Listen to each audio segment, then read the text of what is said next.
ಇದು ಇವರಿಬ್ಬರ ಬರಹ ಓದಿ ನನ್ನಲ್ಲಿ ಮೂಡಿದ ಭಾವ. ಅಂಕಣದ ಓದು ಹೇಗಿರುತ್ತೆ: ಹುಬ್ಬೇರಿಸುವ ಅಂಕಿ ಅಂಶದ ನಾಂದಿ, ಯಾ ತುಟಿಗಳಲ್ಲರಿಸುವ ತುಟಿ ಅರಳಿಸುವ ಚಾಟುಕ್ತಿ, ಹಚ್ಚಿಟ್ಟ ಹಣತೆಯಂಥ ಕತೆ, ಕಥನ ಕರವಸ್ತ್ರ ನೇಯ್ದಂತೆ, ಬಂಧ ಸಾಂದ್ರ ಭಾಷೆ ಹಗುರ, ನಿರೂಪಣೆ ಬಾಣದಲು ನೇರ, ಹಳೆ ವಿಷಯಗಳತ್ತ ಹೊರಳು ನೋಟ, ನವಜಾತ ಶಾಸ್ತ್ರಗಳ ಪ್ರಥಮ ಪಾಠ, ಕಾಲನದಿಯ ನೀರಿಗೊಡ್ಡಿದ ಬೊಗಸೆ, ಅತೀತವನ್ನು ಬಿಂಬಿಸುವ ಆಸೆ, ಸಹಜೀವಿಗಳ ಗುಣಗ್ರಹಣ, ಸಮಾಜದ ಮೌಲ್ಯಮಾಪನ, ಮಿತವಾದ ಬೋಧನೆ, ಹಿತವಾದ ರಂಜನೆ, ಜಗದ್ವಿದ್ಯಮಾನಗಳ ಸಂಕ್ಷಿಪ್ತ ವರ್ಣನೆ, ಕಾಳಜಿಯಿಂದ ಯಾರೋ ಕಟ್ಟಿಕೊಟ್ಟಂತೆ ಬುದ್ಧಿ, ಹಲವು ರುಚಿಗಳನ್ನು ಏಕೀಕರಿಸಿದ ಮಧುಕರಿ ವೃತ್ತಿ. ಹೇಳಿದ್ದಾರೆ ಇವರು. ಇಷ್ಟು ಗೊತ್ತಿದ್ರೆ ಸಾಕು. ಇವ್ರು ಕೇಳಿದ್ರಲ್ಲ ಪ್ರಶ್ನೆ, ಅಂಕಣ ಅನ್ನೋದು ಐಡಿಯಲಿ ಹೇಗಿರಬೇಕು ಅಂತ.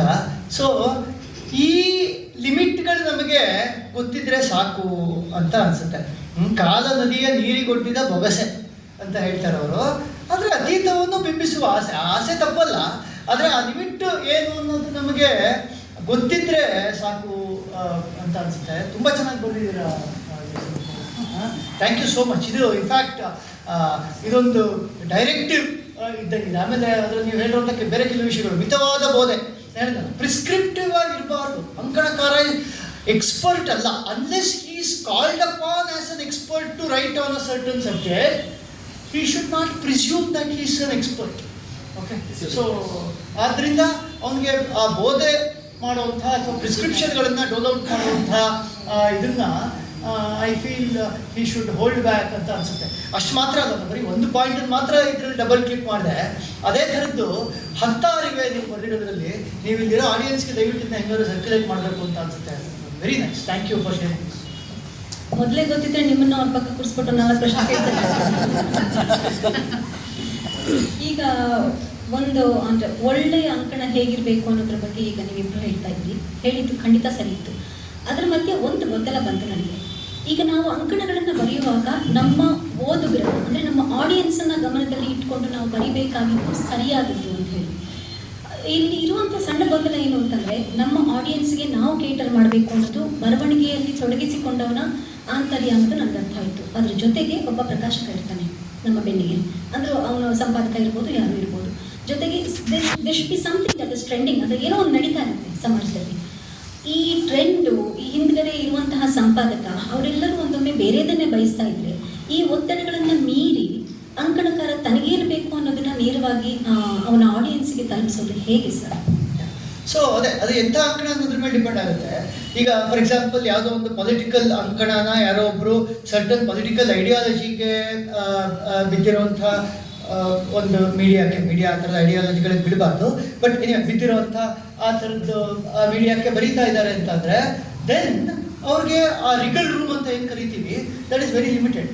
ಆದರೆ ಈಗ ನಮ್ಮಂಥವ್ರಿಗೆ that regal room is huge, where I have defined my column as a slice of life column. Okay. ಆ ಕ್ಷಣದಲ್ಲಿ ಇವರು ಹೇಳಿದಂಗೆ ಕಾಲ ನದಿಗೆ ಒಡ್ಡಿದ ಬೊಗಸೆ ಅಷ್ಟೇ. ಅದು ಈಗ ಹರಿದುಕೊಂಡು ಹೋಗ್ತಾ ಇದೆ ಕಾಲ ಪ್ರವಾಹ. ಅಲ್ಲಿ ನನಗೇನು ಕಂಡಿತು, ನನಗೇನು ಸಿಕ್ತು, ನನ್ನ ಬೊಗಸೆಗೆ ಏನು ದಕ್ಕಿತು ಅನ್ನೋದು ಅಷ್ಟನ್ನೇ ಇಟ್ಕೊಂಡು ನಾನು ಬರೆಯೋದ್ರಿಂದ ನನಗೆ ರಿಗಲ್ ರೂಮ್ ಹೆಚ್ಚು ಇರುತ್ತೆ. But I don't have regal room in terms of tonality. ನಾನು ಸಡನ್ನಾಗಿ ಒಡ್ಡೊಡ್ಡ ಭಾಷೆನಲ್ಲಿ ಬಂದ್ಬಿಡೋಕ್ಕಾಗಲ್ಲ ನನ್ನ ಲೇಖನ. ಅದನ್ನೇ ಹೇಳಿದ್ದು, ನಾನು ಆಡಿಯನ್ಸ್ನ ಗಮನಿಸ್ಕೊಂಡು ಬರೀಬೇಕಾಗುತ್ತೆ, ಮಾಡ್ಕೊಂಡು ಬರೀಬೇಕಾಗುತ್ತೆ. ಅಥವಾ ಇನ್ಯಾವುದೋ ತರಹದ ಫೇವ್ರೆಟಿಸಮ್ಗೆ ಅವಕಾಶಗಳಿರುತ್ತೆ, ಬೇರೆ ಬೇರೆ ಥರದ ಫೇವ್ರೆಟಿಸಮ್. ಇವನ್ ಎ ಪೊಲಿಟಿಕಲ್ ಅಂಕಣಗಳಲ್ಲೂ ನಾನು ಯಾರನ್ನೋ ಮೆಚ್ಚೋವಂಥದ್ದು, ಮತ್ತೊಂದನ್ನೋ ಏನೋ ಮಾಡ್ಕೊಳ್ಳೋಕ್ಕೋ, ಅಥವಾ ಈಗ ಉದಾಹರಣೆಗೆ ನಾನು ಅಂಕಣ ಬರೆಯೋಕ್ಕೆ ಮುಂಚೆ, ಮೊದಲನೇ ಅಂಕಣಕ್ಕೆ ಮುಂಚೆನೆ ನಾನು 2 ಕಟ್ಟುಪಾಡುಗಳನ್ನು ವಿಧಿಸ್ಕೊಂಡೆ. ನನಗೆ ಮೊದಲನೇದು ಏನಪ್ಪ ಅಂತಂದರೆ, ಯಾವುದೇ ಕಾರಣಕ್ಕೂ ಪೊಲಿಟಿಕಲ್ ಆಗಿರೋಂಥ ಯಾವುದನ್ನು ಮುಟ್ಟಲ್ಲ ನಾನು ಅಂತ. ನೀವು ನನ್ನನ್ನು ರಣ ಹೇಳಿ ಅಂತ ಅಂದ್ಕೊಂಡಿದ್ರೆ ಪರವಾಗಿಲ್ಲ, ಆದರೆ ನಾನು ಯಾವುದೇ ಕಾರಣಕ್ಕೂ ಪೊಲಿಟಿಕಲ್ ಆಗಿರೋಂಥ ಸಬ್ಜೆಕ್ಟನ್ನು ಟಚ್ ಮಾಡಲ್ಲ. ಎರಡನೇದು, ನನಗೆ ನೇರವಾಗಿ ಬಿಸ್ನೆಸ್ಗೆ ಬೆನಿಫಿಟ್ ಆಗುವಂಥ ಯಾವ ವಿಷಯದ ಬಗ್ಗೆನೂ ನಾನು ಬರೆಯಲ್ಲ. Okay, so that is my ಒಡೆವರ್ ಎಥಿಕಲ್ ಫ್ರೇಮ್. ಅದು ಬಿಟ್ಟು ಇನ್ನು ಯಾವುದ್ರ ಬಗ್ಗೆನೂ ನಾನು ಮಡಿವಂತಿಕೆ ಇಟ್ಕೊಳ್ಳೋದು. ಇನ್ನು ಏನನ್ನು ಬೇಕಾದ್ರೂ ನಾನು ಮುಟ್ಟುತ್ತೀನಿ, ಅದು ನನ್ನನ್ನು ಮುಟ್ಟಬೇಕು ಅದಕ್ಕಿಂತ ಮುಂಚೆ. Okay, which means I should be affected by it, not directly, but it should at least make me think, make me ponder, make me wonder. Okay, ಅಂಥ ಸಬ್ಜೆಕ್ಟ್ ನನಗೆ ಏನು ಸಿಗುತ್ತೋ ಅದನ್ನು ನಾನು ಬರಿತೀನಿ. ಅದು ನನ್ನ ದಿನನಿತ್ಯದ ಬದುಕಿನಲ್ಲಿ ಆಗುವಂಥದ್ದು ಇರಬಹುದು, ಅಥವಾ ಏನೋ ಕಂಡು ಕೇಳಿದಂಥ ಜಗತ್ತಿನ ವಿದ್ಯಮಾನಗಳು ಕುರಿತಾದ ವಿಷಯ ಇರಬಹುದು, ಅದು ಔದ್ಯಮಿಕ ಜಗತ್ತಿನಿಂದ ಇರ್ಬೋದು, ಸಾಮಾಜಿಕ ಮಾಧ್ಯಮಗಳು ಕುರಿತಾದ. ಸೊ ತೀರಾ ಅಪರೂಪ ಈ ಸಂಪಾದಕರು ಯಾರೋ ಅದಕ್ಕೆ ಅಡ್ಗಾಲ್ ಹಾಕಿದ್ದು ಏನೋ. ಯಾಕೆಂದರೆ ಹೇಳಿದ್ನಲ್ಲ, ಈ ಪೊಲಿಟಿಕಲ್ ಥರದ್ದು ಸ್ಪೇಸಸ್ಸಲ್ಲಿ ಅಥವಾ ಇನ್ಯಾವುದೋ ಒಂದು ಸಿದ್ಧಾಂತದ ಸ್ಪೇಸಲ್ಲೋ ರಿಲಿಜನ್ ಇರೋಂಥ ಸ್ಪೇಸಲ್ಲೋ ಆದರೆ ಆ ಥರ ತೊಡರುಗಳು ಬರಬಹುದು. ಆದರೆ ನಾವು ಬರೆಯುವಂಥ ಸ್ಪೇಸಲ್ಲಿ ನಮ್ಮಷ್ಟೇ ಕಾನ್ಫಿಡೆನ್ಸ್ ಅವ್ರಿಗೂ ಇರುತ್ತೆ, ಇವ್ರು ಬರ್ದಿದ್ದು ಯಾರು ಓದಲ್ಲ ಬಿಡೋದು. ಸೊ ಆ ಕಾರಣಕ್ಕಾಗಿ ಅವರು ಏನು ಜಾಸ್ತಿ ಅಂತ ತಲೆ ಕೆಡಿಸ್ಕೊಳ್ಳೋದು, ಖುಷಿ ಬಂದಿದ್ದು ಬರ್ಕೊಳ್ಳಿ ಪರವಾಗಿಲ್ಲ ಅಂತ ಅನ್ನೋ ಥರ ಇರ್ತಾರೆ. ಹೆಚ್ಚಿನ ಸಮಯ ನಾವು ಬರೆದಿದ್ದು ವಿಷಯದಲ್ಲಿ ಅವ್ರಿಗಿಂತ ಒಂದು ಸ್ವಲ್ಪ 2 ಹೆಜ್ಜೆ ಮುಂದೆ ನಾವು ಇರೋವಂಥ ಚಾನ್ಸ್ ಇರೋದ್ರಿಂದ ಓಕೆ, ಬೆನಿಫಿಟ್ ಆಫ್ ಡೌಟ್ ಕೊಟ್ಕೊಂಡು ಬಿಡೋವಂಥ ಚಾನ್ಸಸ್ಸು ಇರುತ್ತೆ. ಬಟ್ ಇನ್ನು ಕೆಲವು ಸಂದರ್ಭಗಳಲ್ಲಿ it does not matter much ಅಂತ ಅನ್ನೋ ಥರದ ಧೋರಣೆಯಿಂದನೂ ಆ ಥರದ್ದು ಕ್ರಿಯೇಟ್ ಆಗ್ಬೋದು ಅಂತ ಅಂದ್ಕೊಳ್ತೀನಿ. ಇವಳು ವಿಷಯದಲ್ಲೂ ಅದೇನೆ ಅಂತ ಅನ್ಸುತ್ತೆ. ಅವಳು ವಿಸ್ತರಿಸಿ ಹೇಳ್ತಾಳೆ, ಆದರೆ ಅವ್ರು ಹೇಳ್ತಲ್ಲ, ನಮ್ಮ ಆಡಿಯನ್ಸ್ ಹೋಗ್ತಾ ಇದ್ರು. ಓಕೆ, ಬಟ್ ಆ ಸೀರಿಯಲ್ ಪ್ರಪಂಚದ ಒಳಗೆ ಇವಳು ಯಾರನ್ನು ವಿಮರ್ಶಿಸ್ತಿದ್ರೋ ಅವ್ರು ಎಷ್ಟು ಮಟ್ಟಿಗೆ ಅದನ್ನು ಓದ್ತಿದ್ರು, ಎಷ್ಟು ಮಟ್ಟಿಗೆ ಅದನ್ನು and she was writing for the number 1 newspaper, ವಿಜಯವಾಣಿಗೆ ಬರೀತಾ ಇದ್ದಿದ್ದು, ನಂಬರ್ 1 ಆಗಿದ್ದಂಥದ್ದು. ಆಮೇಲೆ ಪ್ರತಿ ವಾರ ಬರೀತಾ ಇದ್ದಂಥದ್ದು, ಆ್ಯಂಡ್ ಮನೋರಂಜನೆ ಸ್ಪೇಸಲ್ಲೇ ಬರೀತಾ ಇದ್ದಂಥದ್ದು. ಅಂದರೆ ಸಪ್ಲಿಮೆಂಟು, ಇದು ಜನರಲ್ ಇಂಟ್ರೆಸ್ಟ್ ಇದ್ದಂಥ ಸೆಕ್ಷನಲ್ಲೇ ಬರೀತಾ ಇದ್ದಂಥದ್ದು. ಅಂಥದ್ರಲ್ಲಿ ಇದುವರೆಗೂ ಒಬ್ಬರು ನೆಂದರೆ ನೀವು ನಮ್ಮನ್ನು ಕ್ರಿಟಿಸೈಸ್ ಮಾಡಿಲ್ಲ ಅಂತ ಯಾರನ್ನು ಪ್ರಶ್ನೆ ಮಾಡಿಲ್ಲ. ಸೊ ಇನ್ನು ಎಡಿಟರ್ಗಳು ಮತ್ತೊಬ್ಬರು ಪ್ರಶ್ನೆ ಕೇಳೋವಂಥದ್ದು ಅದೇ ಉತ್ತರನೇ ನಂದು. ಆಗಿದೆ, ತುಂಬಾ ಕಟುವಾಗಿದೆ ಇದು, ಇದನ್ನ ಸ್ವಲ್ಪ ಮೆಲ್ಲೋಡ್ ಡೌನ್ ಮಾಡಿ ಅಂತ ಹೇಳಿರೋದು, ಅಥವಾ ಈ ವಾರ ಇದು ಬೇಡ ಇನ್ನೊಂದು ವಾರಕ್ಕೆ ಹಾಕೊಳ್ಳೋಣ ಇದು ಅಂತನೋ ಹಾಗಾಗಿರ್ಬಹುದು. But that is okay. But ಒಟ್ಟಾರೆ ಅದು ಜನಗಳಿಗೆ ತಲುಪಬೇಕು, ಈ ವಿಷಯ ತಲುಪಬೇಕು ಅಂತ ಅದನ್ನು ಸ್ವಲ್ಪ ನಯಗೊಳಿಸಿ ಬರಿಬೇಕಾದಂಥ ಸಂದರ್ಭಗಳು ಬಂದಿವೆ. ಬಟ್ ನಯಗೊಳಿಸಿ ಬರೆಯೋದ್ರಲ್ಲಿ ಯಾರನ್ನು ನೋಯಿಸೋದಾಗ್ಲಿ, ಹೊರಟ ಮಾತಾಡೋದಾಗ್ಲಿ ಅಂಕಣಕಾರರ ಉದ್ದೇಶ ಆಗಿಲ್ಲದೆ ಇರಬೇಕಾಗಿರೋದ್ರಿಂದ ಅದನ್ನು ತಲುಪಿಸೋ ಭಾಷೆನಲ್ಲಿ ತಲುಪಿಸಿದ್ರೆ ಅದನ್ನು ಅವರು ಹೇಳಿದ್ರೆ ಅದರಲ್ಲಿ ತಪ್ಪು ಏನಿಲ್ಲ ಅಂತ ನನಗನ್ಸುತ್ತೆ. ಹಾಗೆ ಮಾಡಿಕೊಟ್ಟಿದ್ದೀವಿ. ಭಾಷೆಯ ಬಳಕೆ ಬಗ್ಗೆ ಈ ಪ್ರಶ್ನೆ. ನೀವು ಅಂಕಣ ಬರೆಯೋ ಪ್ರಕ್ರಿಯೆಯಲ್ಲಿ ಹೊಸ ಪದಗಳನ್ನು ಟಂಕಿಸಬೇಕಾಗುತ್ತೆ ಅನಿಸುತ್ತೆ ಕೆಲವು ಬಾರಿ. ಉದಾಹರಣೆಗೆ ನೀವು ರೋಡ್ ರೇಜ್ನ ರಸ್ತೆ ರೋಷ ಅಂತ ಮಾಡಿದ್ದೀರ, ಹಾಗೆ ಸ್ಟಾರ್ಟಪ್ಗೆ ನವೋದ್ಯಮ ಅಂತ ಮಾಡಿದ್ದು ನಾನು ನಿಮ್ಮ ಅಂಕಣದಲ್ಲೇ ಮೊದಲು ಓದಿದ್ದು. ತುಂಬ ಚೆನ್ನಾಗಿದೆ. ಈ ರೀತಿಯ ಪದ ಟಂಕಣೆ ಮತ್ತು ಹೊಸ ಪದ ಪಂದ್ಯಗಳ ಸೃಷ್ಟಿ ಬಗ್ಗೆ ಕೊಂಚ ಹೇಳ್ಬೋದು ಇದು.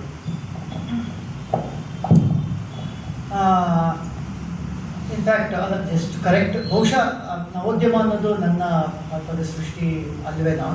ರಸ್ತಾ ರೋಷ ಅನ್ನೋದು ಇದ್ರೂ ಇರಬಹುದು, ಏನೋ ಗೊತ್ತಿಲ್ಲ. 20 ವರ್ಷದ ಹಿಂದೆ ಹೇಳಿದಂಥದ್ದು. ಈಗ ನೀವು ಹೇಳ್ದಂಗೆ ನೆನಪಾಯ್ತು, ನಾನು ಕೊಟ್ಟಿದ್ದ ಟೈಟಲ್ ರಸ್ತಾ ರೋಷವೆಂಬ ರಸ್ತಾ ರೋಗ ಅಂತ. ಈಗ ಅದು ಎಷ್ಟು ಮಟ್ಟಿಗೆ ಉಲ್ಬಣಗೊಂಡಿದೆ ಅಂತಂದರೆ, ನಾನು ಅದು ಬರೆದಿದ್ದ ಕಾಲದಿಂದ ಇಲ್ಲಿಗೆ ರಸ್ತಾ ರೋಷ ಅನ್ನೋ ರೋಗ. ನಿಜ, ಹೊಸ ವಿಷಯಗಳ ಬಗ್ಗೆ ಬರಿಬೇಕಾದ್ರೆ, and ಎಸ್ಪೆಷಲಿ ನಾನು ಬರೆದ ಕಾಲಘಟ್ಟದಲ್ಲಿ ಈ 20 years which has scene extreme transformation in a society. ಹೇಳಿದ್ನಲ್ಲ, ಮೊಬೈಲು SMS ಗಳು ಇಲ್ಲದೇ ಇದ್ದಂಥ ಕಾಲದಿಂದ ಇವತ್ತಿನ ಕಾಲದ ವರೆಗೆ ಈ 20 ವರ್ಷ which has seen let's a transformation which is equal to perhaps 200+ years in terms of just speed and product life cycles going up and down. So ಆ ಕಾಲಘಟ್ಟದಲ್ಲಿ ಬರೆಯುವಂಥ ಟೈಮಲ್ಲಿ ಬಹುಶಃ ಪದ ಸೃಷ್ಟಿ, to be honest with you, ಇನ್ನಷ್ಟು ಆಗಬೇಕಾಗಿತ್ತು ಅಂತ ಅನಿಸುತ್ತೆ. ಬಟ್ ಹೆಚ್ಚಿನ ಸಮಯದಲ್ಲಿ ನಾವು ಏನಾಗ್ತೀವಿ, we end up being dependent on the existing lingo. Okay, so ಈ ಮಾಧ್ಯಮಗಳು ಜನರಿಕ್ ಆಗಿ ಕೆಲವು ಇದ್ರ ಬಗ್ಗೆ ಎಂಥ ಪದಗಳನ್ನ ಬಳಸ್ತೀವಿಯೋ ಅಂಥ ಪದಗಳನ್ನೇ ತಗೊಂಡು ನಾವು ಅಂಕಣಗಳಲ್ಲಿ ಬಳಸ್ಕೊಳ್ಳೋ ಥರ ಆಗ್ಬಿಡುತ್ತೆ. ಯಾಕೆ ಅಂತಂದರೆ ಇಲ್ಲಿ ಅಟ್ಲೀಸ್ಟ್ ನನ್ನ ಅಂಕಣ it is not academic in nature. Okay, ಇದು ಯಾವುದೋ ಒಂದು ವಿಷಯನ ತಗೊಂಡು ಅದ್ರ ಬಗ್ಗೆ ನನ್ನ ಪರ್ಸ್ಪೆಕ್ಟಿವ್ ಏನು ಅನ್ನೋದನ್ನು ಅಷ್ಟೇ ತಿಳಿಪಡಿಸ್ತಾ ಇರುವಂಥದ್ದಾಗಿರೋದ್ರಿಂದ ನಾನು ಬೇರೆ ಒಂದು ಪದನ ಅಲ್ಲಿ ಸೃಷ್ಟಿ ಮಾಡಿ ಹಾಕಿದ್ರೆ ಅಲ್ಲಿ ಇಟ್ ಇಸ್ ಅನ್ಯಾಚುರಲ್, ಅವಾಗ ಸಮಸ್ಯೆ ಆಗ್ಬೋದು. ಸೊ ಈಗ ಎಷ್ಟೋ ಪದಗಳಿಗೆ ನಾನು ಮೊದಲನೇ ಸಾರಿ ಬಳಸಿರೋದನ್ನ ಮಾಧ್ಯಮಗಳಲ್ಲಿ ಹಾಗೇನೆ ತೊಗೊಂಡು ಬಳಸಿರೋದನ್ನ ನೋಡಿದ್ದೀನಿ. ಅದು ಐ ಥಿಂಕ್ ಅಲ್ಲಿ ಕೊಳ್ಳುವಿಕೆ ಇರುತ್ತೆ ಅಂತ ಅನಿಸುತ್ತೆ. ಉದಾಹರಣೆಗೆ ನನಗೆ ಗೊತ್ತಿರೋ ಪ್ರಕಾರ ಉಗ್ರ ನಿಗ್ರಹ ಅನ್ನುವಂಥದ್ದನ್ನು ಮೊದಲ ಬಾರಿ ಬಹುಶಃ ನಾನೇ ಬಳಸಿದ್ದು. ಆ ಥರದ್ದು ಸುಮಾರಿದೆ. ಸೊ ಅದಿವಾಗ ಕಾಮನ್ಲಿ ಎಲ್ಲರೂ ಯೂಸ್ ಮಾಡೋ ಥರ ಆ ಥರ ಆಗುತ್ತೆ. ಆದರೆ to be honest with you, 20 ವರ್ಷ ಲೇಖನ ಬರೆದಿರೋ ಅಂಕಣಗಳನ್ನ ಬರೆದಿರೋ ಅಂತ ನನ್ನಂಥವನು ಇನ್ನೂ ಹೆಚ್ಚಿನ ಪದ ಸೃಷ್ಟಿ ಮಾಡಬೇಕಿತ್ತು ಅಂತ ಇವತ್ತು ನನಗೆ ಅನಿಸುತ್ತೆ. ಬಹುಶಃ ಅದನ್ನು ಒಂದು ಅಜೆಂಡಾ ಆಗಿ ಇಟ್ಕೊಂಡು ಮಾಡಬೇಕಿತ್ತೇನೋ ಅಂತ ಅನಿಸುತ್ತೆ. ನಾನು ಮಾಧ್ಯಮಗಳ ಥರ ಸೋಮಾರಿ ಧೋರಣೆ ತೊಗೊಂಡ್ಬಿಟ್ಟೆ ಅದರಲ್ಲಿ ಅಂತ ಅನಿಸುತ್ತೆ. ಯಾವುದೋ ಒಂದು ಪದ ಬಂತು, ಸರಿ ಅದರದ್ದೇ ಇಲ್ಲ ಜಾಳಾದ ಟ್ರಾನ್ಸ್ಲೇಷನ್ನು ಅಥವಾ ಅದೇ ಪದನೇ ಹಾಗೆ ತಗೊಂಡು ಇಲ್ಲಿ ಕೆಟ್ಟದಾಗಿ ಬಳಸ್ಕೊಂಡು ಇದು ಮಾಡುವಂಥದ್ದು ಎಸ್ಪೆಷಲಿ ದೃಶ್ಯ ಮಾಧ್ಯಮಗಳಲ್ಲಿ ಕಾಣಿಸುತ್ತಲ್ಲ ಆ ಥರದ್ದು. ಆಮೇಲೆ ಅದನ್ನೇ ಒಂದು ಕೆಟ್ಟ ಪದನೇ ಏನೋ ಅನ್ನೋ ಥರದ್ದು ಟೋನಲ್ಲಿ ಅದನ್ನು ಹೇಳ್ಬಿಡೋದು, ಆ ಥರದ್ದು ಹಾಕ್ಕೊಂಡು ಬಂದಿದೆ. ಆ ಆರೋಪಕ್ಕೆ ನಮ್ಮಂಥ ಅಂಕಣಕಾರರು ಹೊರತಲ್ಲ ಅಂತ ಅನಿಸುತ್ತೆ. ಪದ ಸೃಷ್ಟಿ ಬಗ್ಗೆ ಇನ್ನಷ್ಟು ಗಮನ ಬಹುಶಃ ಕೊಡೋದಕ್ಕೆ ಅವಕಾಶ ಇತ್ತು. ಎಸ್ಪೆಷಲಿ ನನ್ನಂಥ ಅಂಕಣಕಾರರಿಗಂತೂ ಖಂಡಿತ ಇತ್ತು. ಯಾಕೆಂತಂದರೆ 20 years of global transformation, economic transformation, technology related ಟ್ರಾನ್ಸ್ಫಾರ್ಮೇಷನ್ಗಳನ್ನ ಗಮನಿಸ್ಕೊಂಡು ಅದ್ರ ಬಗ್ಗೆ ಲೇಖನ ಬರೀತಾ ಹೆಚ್ಚಿನ ಪದ ಸೃಷ್ಟಿ ಮಾಡೋಕ್ಕಾಗದೇ ಇರೋದ್ರ ಬಗ್ಗೆ ನನಗೆ ನಾಚಿಕೆ ಇದೆ.